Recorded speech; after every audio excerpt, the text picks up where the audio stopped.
Good evening, Heidi. Thanks very much for your time. How did we get here from what the representative of the shareholder and the chairperson of the board are saying? You know, it's a very complex situation because you do not want a situation where South Africa has a major blackout again like we saw in 2008, in 2010 and in 2014. We saw Public Enterprises Minister Pravin Gordhan basically saying that the issues that Eskom is currently facing is because of the fact that Eskom, the power utility, was at the heart of state capture. And these are the effects that we are seeing right now. They have debt of 419 billion rand. They are currently surviving on, government support. They're now asking for an extra 100 billion rand to push themselves up because they are not surviving. They're basically staying afloat. It is a complete mess. We see now in the last week or so, moving into this week, where South Africa has been experiencing load shedding. And this is very concerning given the fact that it is a time where South Africans are using less electricity given the fact that it is the summer period. The questions that we asked today, answers were given that they apologized for the fact that they did not communicate the load shedding issue. The questions were asked was, is it actually a coal issue or what is actually going on? Does Eskom have enough coal?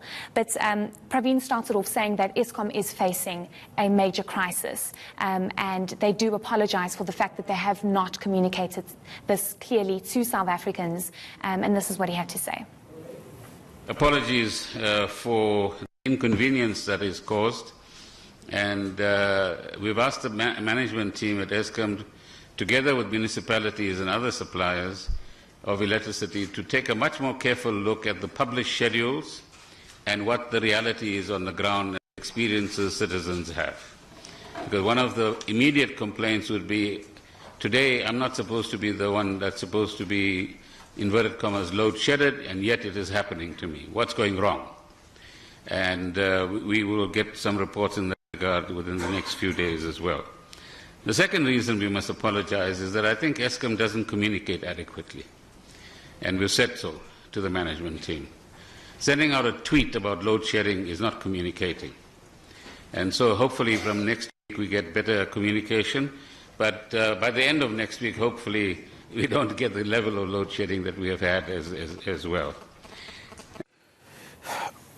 But then, Heidi, apologies for the inconvenience, apologies for the lack of communications aren't really helping, because as the minister himself pointed out during the briefing, at some point when they had to sign those contracts with coal contracts with Tegeta, for example, as he himself pointed out, they could do that, within hours or online, have teleconferences, decisions would be taken and things would move. Again, he was asking about, who is supplying diesel, at what cost. Haven't those questions been answered already? It seemed that the kinds of question he was asking, he actually had answers to, which then brings us to the next question.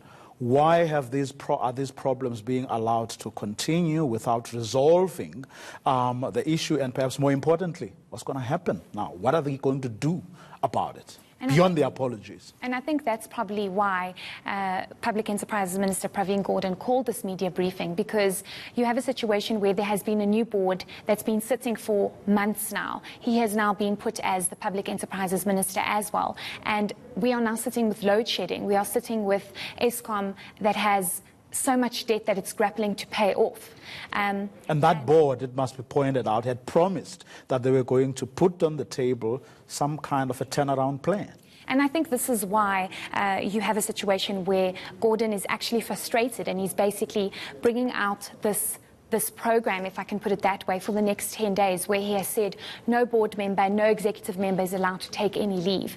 These members will be deployed to the various power stations and to the various plants to try and figure out what is exactly going on. Are the right skills being deployed to these various plants? Do we have the right kind of people to deal with the situation? And one of the big key questions was, what is actually causing load shedding? Is it the fact that there is no coal, or is it the fact that Eskom is just having a generation generating unit problem, and there's no capacity for the amount of electricity that is being consumed. And they made it very clear that there is no coal shortage in South Africa. But the problem is there is no money to invest in new mines that are able to supply this coal. So at the end of the day, you do have a situation where the coal cannot be supplied because there is no money, and there are no mines that that Eskom can invest in because they just don't have money. But they are going on this intensive program to try and figure out how they can deal with this. And this is what Gordon had to say.